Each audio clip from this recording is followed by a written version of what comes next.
భారత కీర్తి పతాకను గ్రహాంతరాలకు తీసుకెళ్లింది ఇస్రో. పట్టిందల్లా బంగారం అన్న రీతిలో అంతరిక్ష ప్రయోగాల్లో విజయం సాధిస్తోంది. ఇంతలా మన సత్తా చాటుతోన్న ఇస్రో ఏర్పాటు వెనుక చాలా చరిత్రే ఉంది.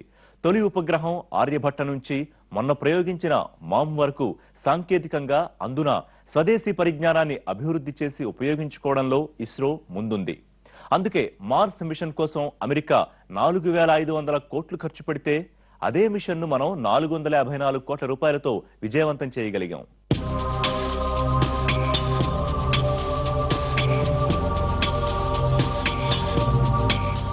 1969లో బెంగళూరు కేంద్రంగా ఏర్పాటైన భారత అంతరిక్ష పరిశోధనా సంస్థ తన తొలి ఉపగ్రహం ఆర్యభట్టతో విజయ పరంపరను ప్రారంభించింది.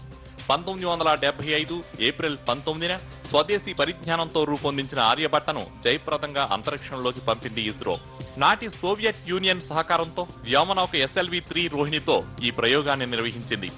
SLVలో కొన్ని సమస్యలున్న విషయాన్ని గ్రహించిన సైంటిస్టులు తర్వాత polar satellite launch vehicle PSLV, geo synchronise satellite launch vehicle GSLVలను అభివృద్ధి చేశారు.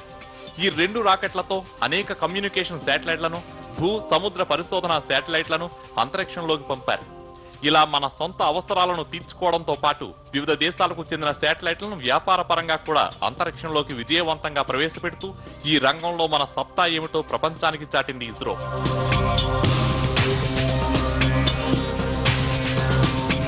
ఇస్రో ప్రస్థానంలో 2008 అత్యంత కీలకమైన సంవత్సరం. అదే సంవత్సరం రెండు ముఖ్యమైన ఘట్టాలకు వేదికైంది ఇస్రో లాంచ్ స్టేషన్ అయిన షా. 2008 అక్టోబర్ 22న చంద్రయాన్ 1లో భాగంగా చందమామ పైకి తన తొలి ఉపగ్రహాన్ని విజయవంతంగా పంపింది. ఇది ఒక ఎత్తు అయితే అంతకంటే ముందు అదే ఏడాది ఏప్రిల్లో అరుదైన రికార్డును సొంతం చేసుకుంది. ఒకేసారి 10 ఉపగ్రహాల్ని అంతరిక్షంలోని వేర్వేరు కక్ష్యల్లోకి ప్రవేశపెట్టిన ఘనత కూడా ఇస్రో సొంతం చేసుకుంది. ప్రపంచ అంతరిక్ష పరిశోధన చరిత్రలోనే ఇది అత్యంత అరుదైన ఫీట్. దీంతో అప్పటిదాకా రష్యా పేరిట ఉన్న రికార్డును బద్దలుకొట్టింది భారత్.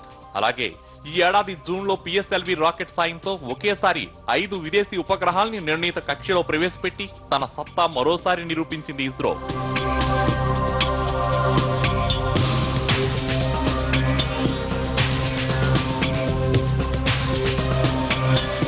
ఇంతవరకు 4 రకాల వ్యోమనౌకలను అభివృద్ధి చేసింది ఇస్రో.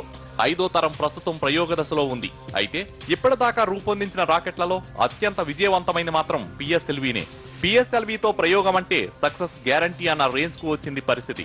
తొలి తరం శాటిలైట్ లాంచ్ వెహికల్ SLV రోహిణితో నిర్వహించిన తొలి ప్రయోగం విజయవంతమైన ఈ రంగంలో మరింత ముందుకెళ్లేందుకు ASLVని ఇస్రో అభివృద్ధి చేసింది. అయితే augmented satellite launch vehicle ASLV ప్రయోగాలు అంతగా విజయవంతం కాలేదు.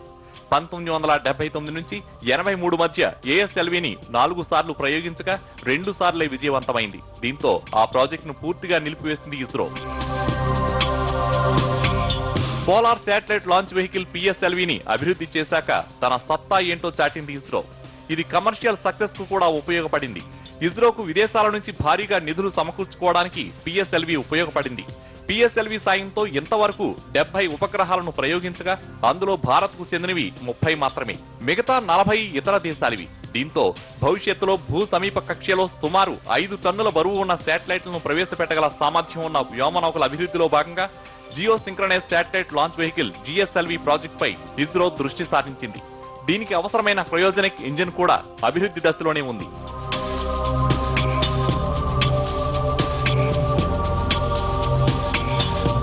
దీంతో ప్రస్తుతానికి GSLV రాకెట్లను రష్యా నుంచి కొనుగోలు చేసిన ఇంజిన్ ను వాడుతోంది ఇస్రో. 2010 డిసెంబర్ 25న ఇస్రో జరిపిన తొలి GSLV ప్రయోగం విఫలమైంది. GSAT-5P ఉపగ్రహంతో బయలుదేరిన రాకెట్ కు 3వ దశలో సాంకేతిక లోపం ఏర్పడింది.